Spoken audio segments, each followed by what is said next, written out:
Get this. Weekday mornings from 9 on Triple M. Good morning, everybody. Welcome to another week of it with myself, Tony Martin, and that man, Ed Cavalier. The two men have been blamed for 55 separate murders, rapes and shootings. Oh, hang on, Steve. Come on, Steve. There you go. That's not actually true. At least for the time being. We've got Richard Marsland pushing the buttons. As a form of punishment. In case you're wondering, the person occasionally heard giggling behind her clipboard is Nikki Hamilton, who's been producing this show since it started. And will now undergo counselling by the company. And on the phones, of course, we've got Katie, who we understand has a crush on Karl Stefanovic. We'll have more on that shortly. And what about our co-host today? Well, we're favoured with the delightful wit of Andrea Powell. It's operating, incidentally, 24 hours a day. Thanks, Andrea. Thanks for coming in. As a form of punishment. All right, Steve. He just loves the comedy, Steve Liebman. Andrea, here's some news. Scientists say men do have sex on the brain. Is this something you've noticed? That men frequently mistake friendliness for flirting and see sexual chemistry where none exists. Yeah, I have seen a bit of that. Mainly, like, on abandoned train stations and stuff like that. That's true. I often see chemistry where none exists. On the Today Show. Sorry, I couldn't resist. Was there a boing before the fake laugh? Things are funnier with the boing. Yeah. The boing. Yeah. Ed, listen to this from the Women's Mags. Kevin Federline is apparently driving his wife, Britney Spears, crazy because he just won't stop rapping, even when they're at home. She says it's way beyond a joke now, says a source. Good. She'll be talking to him, and then he'll just burst into some rhymes. Bust into some rhymes, I think you'll find. Yeah. No, he bursts. Oh, does he? It's his own style. Well, you know what I mean? He's come from the streets, he's had a hard life, and when you've lived as tough as K.Fed has, you've got a lot of anger inside, and rap's the only way out. It's either rap or a gun tone. Right. Yeah, she should thank her lucky stars she hasn't had her head blown off. Obviously, Britney'd have to buy him a gun first. Yeah. And she'd get him a good one. Yeah, he'd have to ask permission first. I was looking through my files on the weekend, Ed, and was I telling you about human gun racks? Oh, yeah. This is Fantastic. This is a photograph we tried to buy the rights to for an album cover years ago. This will impress you, Andrea. There was a photograph in People magazine, and it was, how you can send photos in to try and get $25 in the People magazine? 25. Three blokes out on some kind of shooting holiday decided to just pull their pants down to their ankles, bend over, face the camera, and just prop their shotguns in their ass cracks. And they called that shot human gun racks. Oh, it's good. It's good. And there's three of them. It's That's what I good. like. That sounds safe. And we were going to call one of our albums Human Gun Racks, and we wanted that shot, and we just, like the bidding went up, like the guys who owned the guys who were the Human Gun Racks are going, oh no, we'll need $100,000 for that, mate. Oh, what a shame. And We've got a lot of offers. Billy Joel wants it, Sting wants it. And there's just no way we could have recreated it with the sense of madness and abandon of the original.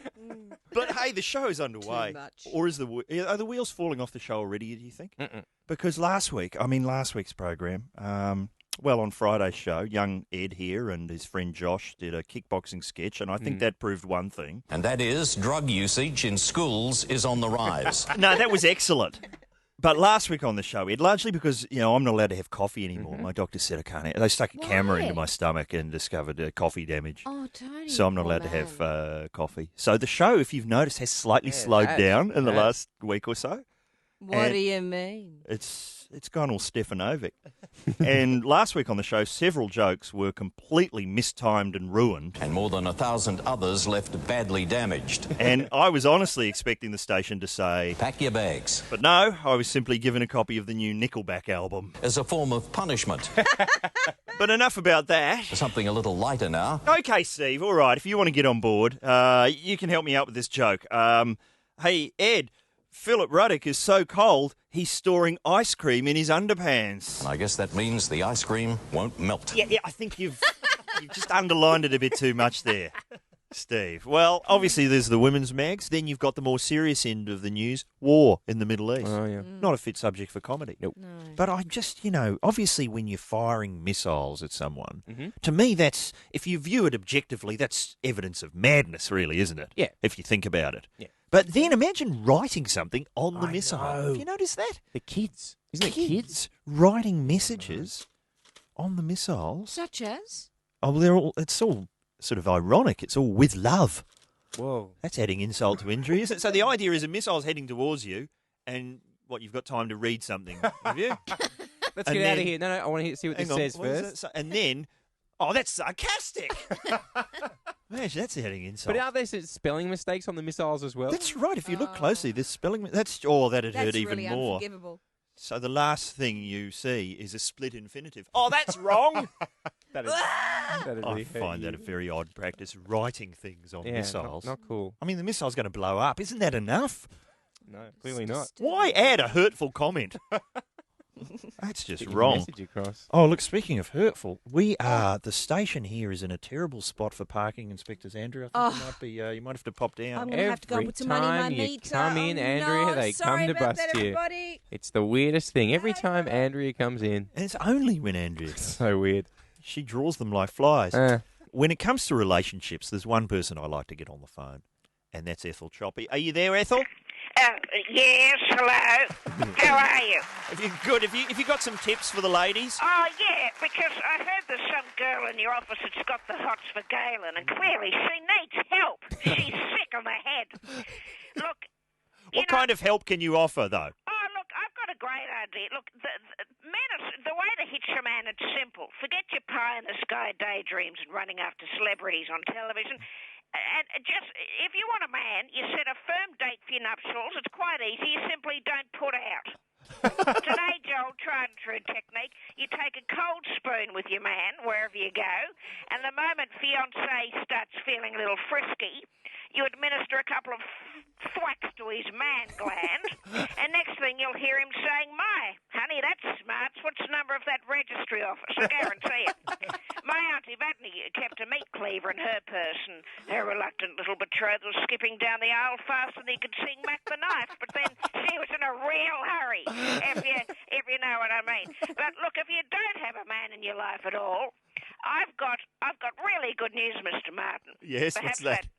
that person that's on your show today might make the most of this. As it turns out, I'm seeking a female companion for my mate Clive. Right. Oh, he's a wonderful fellow, Clive, but he's that lonely. I'd go out with him myself, only there's no chemistry between us. I find him repulsive. But he's great. He's handsome. In a simple country with basic dental hygiene kind of a way, you know. Right. But he still has some of his own teeth, and his eyes. Oh, yes, lovely eyes. Well, I should say eye. One of them's false. And that thing has a mind of its own. It just loves to leap out of that socket and say hello, you know? Especially when he's eating soup. Oh, talk about funny. Well, he sounds like quite a catch there, Ethel. Yeah, he is. And, oh, you know, he's romantic, too, because he loves reciting poetry. Yeah. Now, there's one he says, how does it go? Oh, yeah. There was an old woman with bad angina who had pain from her neck right down to her... Very, very moving. Right. I can't remember the rest We of it. get the idea. Right. Yeah, it's very rich in imagery. Pity I can't remember the rest. Yes, so he's terrific, old Clive. So Yeah. perhaps the woman in your office might be, interested. And if she is, tell her she needs to go, just pop down to the Sundowners and look for the chap holding up the bar in tan slacks, beige parka, and brown and grey head ulcer. Wow. And speak up, because he's deaf as a post. Right. Well, that's a great tip. Thanks very much, Ethel. Yeah, that's all right. What about you? How's Ed's love life going? No, pretty bad. Well, Ethel. I'm single. Well, then you might want to go to his page on the internet and you can send him a rude note. All right. The internet. It sounds interesting. How do I get there? What bus do I catch? There's information on our website. Yeah. Just follow you'll be fine. Oh, you're an idiot, Mr. Martin. I've had it with you. Thanks very much, Ethel. Josh Lawson sitting in today. Thank you. Ed's floated a theory, Josh, that Karl Stefanovic is a robot. Are you buying into this? Absolutely. Look, I've thought it for a long time. Have you? I really have. Ever since he was a microchip. And Well, it's because he's the only one who didn't get hurt on the, Knives on Shoes show. Yes, that and he's devoid of any human emotion. There it is. So That's what I've been saying. It's a rich tapestry of things. There was a great moment this morning where they had like a surprise announcement that Jessica Rowe is pregnant. It was such a surprise they'd already made up a graphic for it. Right. Right. And they said, "Oh, I'm pregnant," and Karl's just going, "Ha, yeah, you're really ha." Does not compute. Yeah. Well, I taped a bit of him off yesterday's show, and I think if you have to listen real closely to tell whether he's a robot or not, check it out. Welcome back. Well, they are the quintessential item for your wardrobe. They've been around for decades and continue to evolve. Nodding profusely. Acid wash jeans are back. Marble wash jeans. I loved my acid wash when I was young. Oh, no. Marble wash jeans when I was a young fella. And stretch I always find the most comfortable to wear. Nodding profusely. But we are running out of time. I mean, I could talk about jeans all day. Marble wash jeans. Acid, Marble. bad memories. Nodding profusely. We'll return with more of today in a moment. I don't know. Maybe we're just imagining it. We've learnt a few things there. We've learnt that Karl Stefanovic is a robot, and Jessica Rowe said, "Acid, bad memories." Bad Channel 10 memories. What about the poetry on Big Brother? I didn't realise that Jamie has skills in the poetry department. Touching souls, Right. You know, There was a touching heartstrings and souls every night. Our Jamie. I got up this morning, getting up at about 6 in the morning, and my wife had just left a single VHS on the kitchen bench. So I've left you. And Here are the Jamie. Here are the reasons. It's Alexandra's project. No, what she's done is she's just left a little note on it. Play this before you go to work.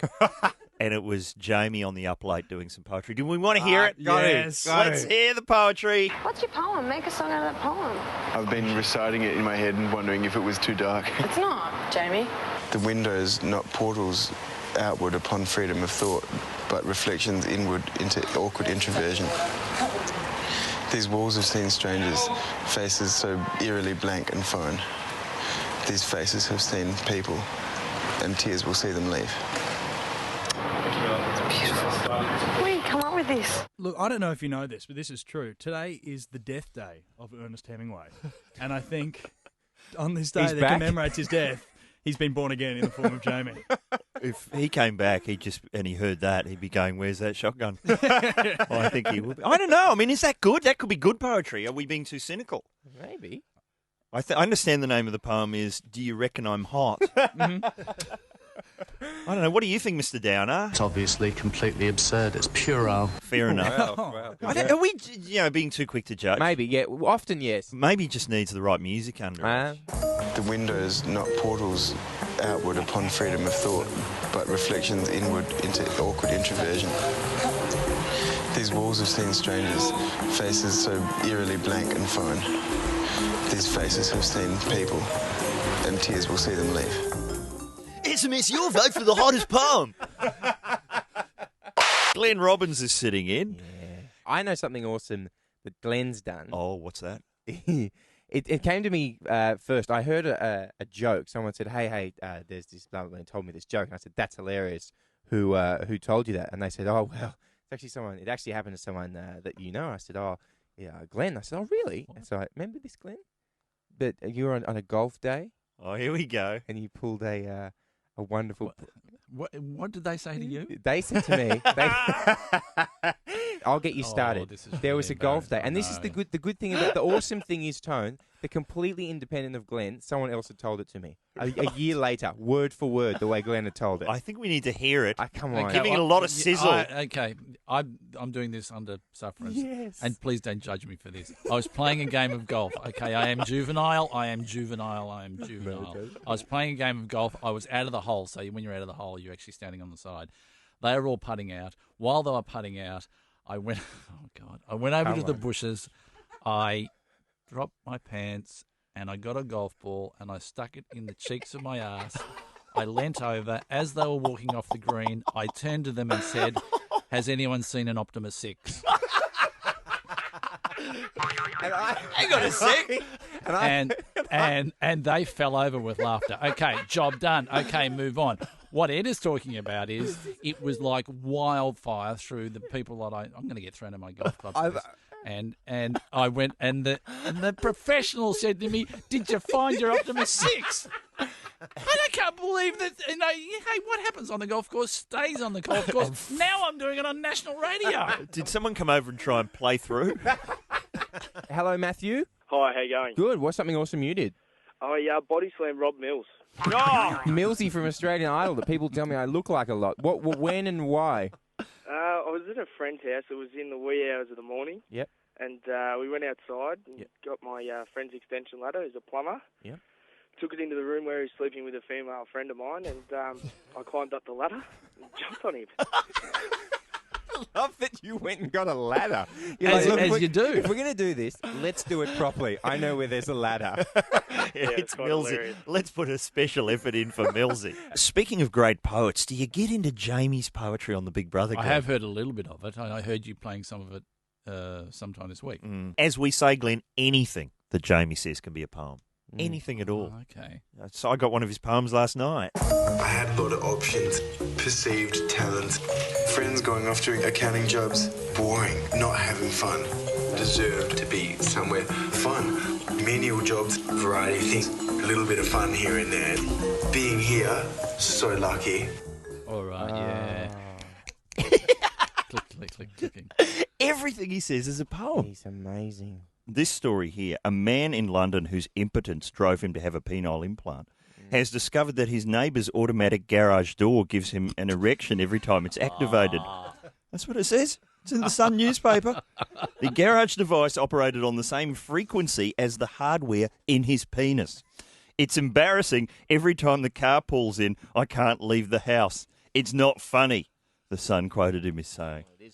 It is funny. Yeah. It is funny. I must admit, when I drive up to mine, because I got one of those automatic, and I kind of go, even to myself, I go, watch this, I can open the door and keep on driving at the same time. I get excited, but I don't get hard on. You don't get that excited? No. But it could be handy, though. Yeah? I mean, it saves on the drudgery of old-fashioned manual erections. All right, Dale, are we ready to go? Hang on a second.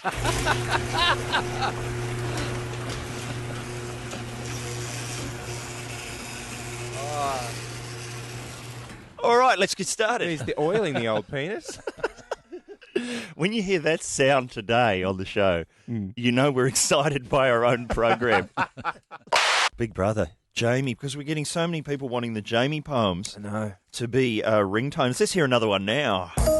My mum said this to me before I left. Like, we were hanging around waiting for the taxi. The taxi was like 10 minutes late, so I was like stressing out a bit because I knew that I had a plane to catch and stuff to get to Queensland. And Mum said, if you ever meet a guy called Max, tell him he's Wow.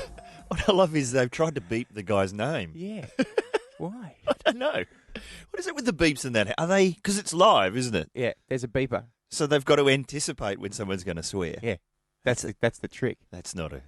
Could you do that, Marcel? No, I probably could have a good solid go at it. But, yeah, it's either anticipatory or maybe on a 10-second delay so they can go back and... I think Jamie's on a 10-second delay. It sounds like he's about to cry to me. Well, he's a very deep individual. Hey, we might be taking the piss, but he really is a deep individual. Is that right? Did you hear him and Max having a conversation the other night on... You know, I've never seen Max, but I hear nothing but good things. He's the one who doesn't like to date the really hot supermodel chicks. And that's kind of him, because he's leaving some for the rest of us. Because if Max was into it, there'd be none left for anyone else. Max and Jamie nutted out the meaning of life. Oh, really? On live television. Let's hear it. Up late. Have a listen to this. This is what life's all about, I think, you know? This stuff's good. When you have that stuff, you got to have this. Yeah, you got to have this. Yeah, like you can't waste it and stick to that. I know. What's that without this? You Exactly. need this. You need that and this when you're having that. But that... Yeah, this. Without that. Whilst we're having that as well. That's what it's all about. It's a waste. It's so a you waste. can't have that and that. You can't have that and that. You need that and this. With that. But that's going to be a little bit. Just a little bit of that. Like that, this. Are you following this, Ed? That felt so good. This. Oh, man. So it's like this. Ready? That. Right. This. Oh. That's what it's all about. That's what it's about, man. Because you can't. Lucky these two went that way because we done this way. Or else this way would never have happened. It would have just stuck to that way. But then it goes like this. It goes that. Right. This. Yep. In a note. Me. Yep. Oh, that's when you go back to that. I'm crap. You're going back to that. Okay. I think she required him to help her write a novel. Thinking is what that was about. She had the start. It was the best of times. It was the I'm hot of times. You just needed the next line. Did you... okay, so this... Wait a second. Do we know what this and that was? I'm not sure what this and that... They were just sort of floating concepts. Yeah, right. Being wrangled by Max and Jamie. Wow. So what have we come up with? You got to have... Hang on. You got to have this. Yeah. And... No, you got to have that. Yeah. And this. Because if you have two that's don't make a this. But you've got to have that and this when you're having that. Ah, right. Right. Or as Jamie puts it... It goes like this. It goes, you need that and this when you're having that. That and this when you're having that. That and this when you're having that. That and this when you're having that. That and this when you're having that. The windows, not portals, outward upon freedom of thought, but reflections inward into awkward introversion. These walls have seen strangers, faces so eerily blank and fine. These faces have seen people, and tears will see them leave. That and this when you're having that. That and this when you're having that. Slothful. That and this when you're having It's that. inappropriate. That and this when you're having that. That's what a fool does. I had a lot of options, perceived talents, friends going off to accounting jobs, boring, not having fun. Deserved to be somewhere fun, a little bit of fun here and there. Fun. That and this when you're having that. Getting ridiculous. That and this when you're having that. Psychobabble. That and this when you're having Turn that off. That and this when you're having that. Oh, how good is this? This has to end. Being here, so lucky. Oh, look, that is a ringtone. Wow. That's top 10. That's better than, your Rhiannon and your Veronicas, dare I say it. It's better than that Paris Hilton reggae. It's got cut through. It's got traction. Gary Cutthroug's gone ballistic. Greg Sizzle loves it. But, it's obviously you'd have to wait to answer your phone for quite a long time. No, what I want is Jamie to do it live. I can just see Jamie and Rex Hunt up there and a DJ cutting it up. Mensa or somewhere explaining that you can't have that without this and that. Brian Nankervis is with us. You may know him as the creator and scorekeeper on RocKwiz on your SBS. Finally, all new episodes. We have got 9 brand spanking new episodes. They're all 45 minutes. Tell you what there is a little bit more of is our contestants. We actually see how they are selected because punters turn up at the Esplanade Hotel at 7 o'clock. At about 7:20, we invite 24 of them onto the stage. Wow. And we run 4 rounds of questions to get our top 4 who then play the game. So turn up at the ESPY and an hour later you're sitting next to Jimmy Barnes. Wow. That could be any night really though. Passing him a lozenge. And 45 minutes. Wow, that's good. Follow us down this path, Spicks and Specs. Oh, don't get me. No. Let's not go there. No, that's all right. Well, they're all friends. And I think there's room on Australian TV for 2 music trivia shows. Unfortunately, we are on the network that seems to be still watched by a couple of dozen. No. Isn't it true, though, Brian, that you originally pitched RocKwiz to the ABC? Well, we made a pilot and we thought that it was an ABC product. We really felt that it would find a lovely home at the ABC. We shopped it around. We took it to the ABC. They were very polite. They said they liked it, but not enough. Then there was a change of guard at SBS, so we pitched it again. The new guy, Matt Campbell, loved it, and we said, right, let's go. And then about 3 weeks after that, we got a phone call from the ABC. Right. Hey, what about we do that show? And we said, well, it's too late because we've signed with SBS. Oh, all right. And then about 2 months later... Spicks and Specs. What a coincidence. Oh, look. No, I'm sure. I don't think that. I mean, they are totally different.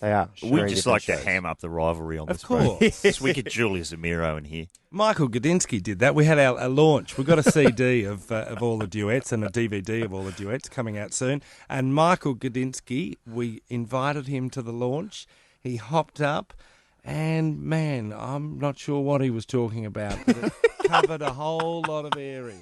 He didn't say a single word during his episode of RocKwiz. No. He sat on stage for the entire episode, said nothing. But you know what he did? He hit the buzzer, and then Jimmy would talk. Jimmy Barnes was sitting next to him, and I think that's probably the story of their relationship. I think you've just summed up the whole music industry right there. Michael opens the door, Jimmy climbs through the window. Do you think there's any room for keynotes with Richard Wilkins to come back as well, Brian? We have a Richard Wilkins clause. Do you? In our contract. Saying he's not allowed in the building? Ne pas de Wilkins. Hey, you know my favourite ever Jimmy Barnes fact?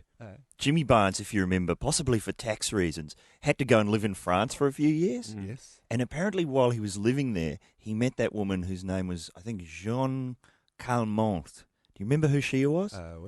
Woman who lived to 121 years old. Wow. And she had met Vincent van Gogh.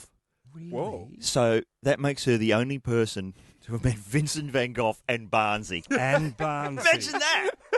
1 degree between Van Gogh and Barnesy. I love that. That's fantastic. great. And she put out a single that we should get that. They got She this put out a woman- single? Yeah, she was 121 and they recorded some With of her Jimmy? Not with Jimmy. Oh. That Oh. would have been a RocKwiz duet. Wouldn't it? But she put down some, chanting or phrases like we did with Jamie, and then they cut it to dance music.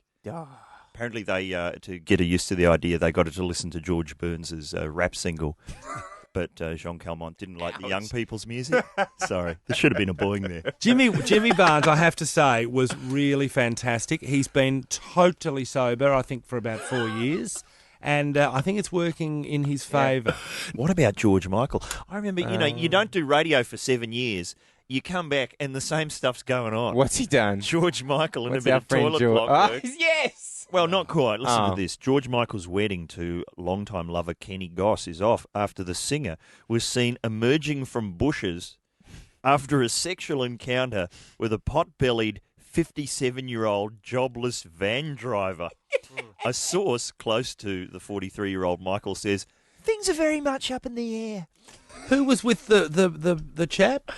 George Michael. No, not Kenny. Not Kenny, Not no. Kenny Kenny's Goss. not Wait a involved. second. Let's Wait a not second. besmirch the good name of Kenny I Goss. believe Kenny Goss. We are not here. No, he wasn't in Bros. No, he played halfback flanker for South Melbourne. Or Mayor, wasn't he the Premier of Queensland, Kenny Goss? Because He's lived a life. the Mayor of Queensland is Ed Harris, in Yes. case you don't know. Anyone's wondering where Ed Harris is? Mayor of Brisbane. George Michael, remember when the girls were just so into George No? Michael? Were they ever? Back in the 80s, Are you serious? when you were in short pants, the ladies, look, Nicky Hamilton is nodding away. They love George Michael. And in fact, what he was after was a 57-year-old, pot-bellied, jobless van driver. I've got a very dear friend, a woman of higher than normal intelligence, politically extremely correct, who has a thing for George Michael. Oh, right. She will bring out... Can she drive a freedom. van? Yeah, can she drive a van, lose her job, stack on, and change sex, and then she'll be away? She's right. Obviously, get a bit older too. I don't get it. What was that song? Freedom 90. Freedom 90. Oh, give us freedom. Turn it off. Belgians are rushing to the countryside to scoop up thousands of porn videos and erotic books dumped after a failed sex fair. Okay, hang on. So, what you're telling me is, if I'm in Belgium at the moment, just in Antwerp, if I'm on the Brussels-Antwerp freeway, there's just people stopping their Fiats and charging out into the woods to collect porn videos. They have been stuffing bags with free X-rated material after the open-air erotic festival Imagination 69 failed to attract the expected number of visitors. Resident Matthias Rogerman, 17, said that's right. He's a bit old for porn, isn't he? The organisers left behind thousands of DVDs and books, and the news has spread like wildfire. Loads of people have rushed here to stock up on their porn collections, and I've even heard some people are selling the stuff in the pub. Locals have now dubbed the field Pornotopia. Ah, yeah. It's actually on the map. It's just between Belgian and Liechtenstein. Pornotopia. Is that right? Yeah. It's a magical place. There's a statue of Charlie Sheen at the border. You heard You've got to get past Charlie to try and get some of those free DVDs. Checkpoint Charlie. Do we know why it failed? Oh, How would a sex How fair would a fail? sex fair fail? They're always a massive success. Oh, aren't this they? sex fair just isn't up to the usual standards, I'm afraid. Book your holiday in Pornotopia. Their national anthem. Pornotopians, all let us rejoice, for we have got the horn.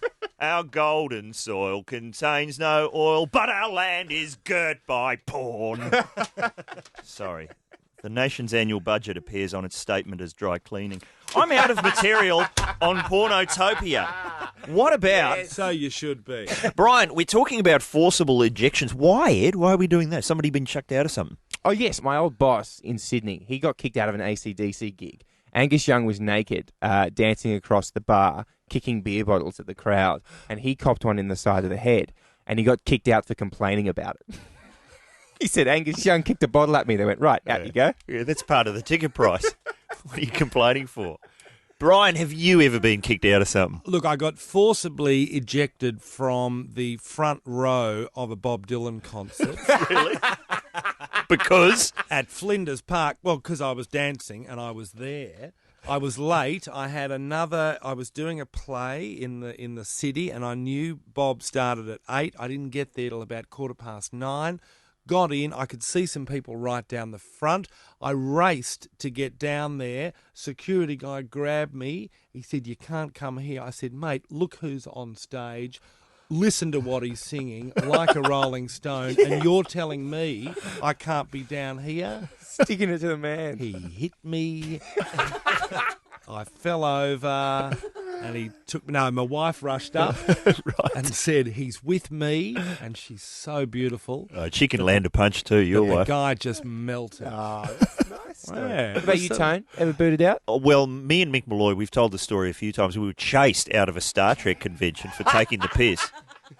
I mean, how can you not? Who chased you? A bloke with big ears? People dressed as Klingons. We were just there because Mr. Chekhov was on stage. And people insisted on referring to him as Mr. Chekhov. He was just promoting his non-Star Trek related novel. And people were calling up, just standing up in the crowd and going, Mr. Chekhov, episode 23, clearly the tractor beam couldn't have been operating because in episode 22 it had been dismantled. How do you explain that, Mr. Chekhov? And we're just going, and that was it. 200 angry Are you Klingons smirking? chasing us out of a conference centre. My brother is here. Oh, Ed's brother's here. This is my older brother, Christian. I was wondering who that was. Yeah. It's my older brother, Christian. Handsome man at the window. Do you Well- always work with your brother? No, he's just around. He's my dealer, so he comes everywhere with me. Right. Hello, sir. Hello, Ed. Yeah. Oh, he's got that Hang on. voice. Have we got the wrong one on the radio? That's a radio No. voice. Where have you been kicked out of? You were a punk, weren't you? Oh, mate, I think back in the old days, I was kicked out of the new Ritz in New York for a bit of lack of coordination in the mosh pit. There was fighting, wasn't it? I think there was, yeah. If you could call it fighting, it's more like kind of flailing around. And who was on stage? We had Dag Nasty and a band called Bad Brains. Is that right? Wow. Well, As tough. you can hear from the voice, Ed's family tree is more complicated than my own. You'd be kicked out of Melbourne for an accent like that. I think I'm on the verge as it is. Yeah, what is it? It's sort of trans... New York, isn't it? Well, I think there's a born in Sydney, bred Right. in New York. Okay. One day, Ed and I will lay out our family trees on Yeah, the I floor of know. the studio. People's heads will explode. Between the half-brothers, step-brothers and stepsisters. And Wiggles. And Wiggles. Who's got a wiggle? I got a wiggle. And the- We have a wiggle. They're Brothers related. have a Wiggles wiggle. in the family. Jeff. Yeah. Jeff? Yeah. Wake up, Jeff. Oh, really? Yeah. We'll do it. It'll be a special I'm Oprah excited about that. episode. I got Greg Wiggles' mobile phone number. Is that right? Let's give him a shout, see where he's been kicked out of. Back to the emails. Yeah, what what do we got?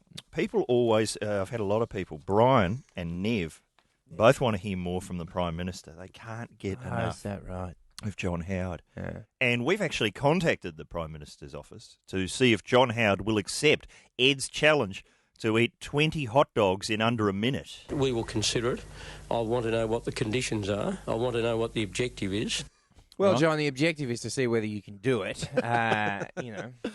Then we're going to get a nude Kim Beazley, coat him in egg yolks, and roll him on this pile of breadcrumbs. I surely won't roll him on this. I can't believe they would. We would, Mr. Howard. Mr. Howard, I hope you're enjoying Richard Marsland's complimentary genital sponge bath. I think he's been incredibly generous, and I thank him very warmly. Yes, I'm very giving that way. Hey, Kerry Stokes, what's your opinion of the Prime Minister's genitals? Yes. Sorry. Marsland's crashed it. It's break one and he's crashed it. Now you have to sing it, Marsland. That's the thing. You have to do it. What do you think of the Prime Minister's genitals? They're part of our history, they're part of who we are, and the only appropriate place they belong is in a national museum. Worth the wait. Next to Far Lap. Toby from Thornbury has written to say, Tony, can you really jiggle your eyes like the guy from the Car City ad? Yes, I can, but it's not really radio. I don't think it makes any sound. Actually, we should do a sound for that. Temple block? Temple block would be great. Have you got Temple block? I can get it. So if you picture me like the guy from the Car City ad, like Katie is looking through the glass to see whether I can really do it. If you got the sound effect. Put your eyeballs up to the microphone. Temple block right. That's what it's called. All right. Here we go. Someone get an ambulance. Tony's gone crazy for bargains. I should just go to Car City and do that. I should just stand next to the guy behind the counter, and every time someone buys a car, I'll just do it, and you run Temple block. We've had to lock Tony in the basement in a straitjacket because he's gone completely insane for bargains. And as usual, my insanity has taken the form of overstocking. Why do we let Tony order the stock? You know he's crazy. What else? My favourite one now is they've all cottoned onto the shipping error. Due to a shipping error, I've got 15,000 Mitsubishis I have to get rid of. Just tell him you didn't order them. Those aren't my 15,000 Mitsubishis. I don't know. That's a shipping error. I don't want to buy a car from somebody who'd make that big a blunder. I mean, what's the car going to be like? I'd like to buy... Yeah, well, this is a lovely Mitsubishi. Sir, that's a pony. No. I assure you. You knew what you were getting into when you came. You saw the ad. You know it's a shipping error. Gone completely crazy. Who are we all related to? Because, see, as I point out in that article, I've probably had more conversations with you on this program than in real life, Ed Cavalier. Yeah. And so I get to learn things about you I didn't know. And you'll just drop little bombshells into the conversation like, I'm related to Jeff from the Wiggles. Yeah. I guess he's my step-uncle. My sister is married to his nephew. All right. I guess he makes him my step-uncle or something like that. And what's this? Oh, okay. Is that right? Worth a round? Richard was looking at me so blankly. He's like, I'm waiting for the good bit of this so I can applaud it. That's it. So Jeff Fat. Yeah. Wake up, Jeff. Always on the nod. What's that about? Too many bongs? What is the deal with that guy? Not at liberty to say.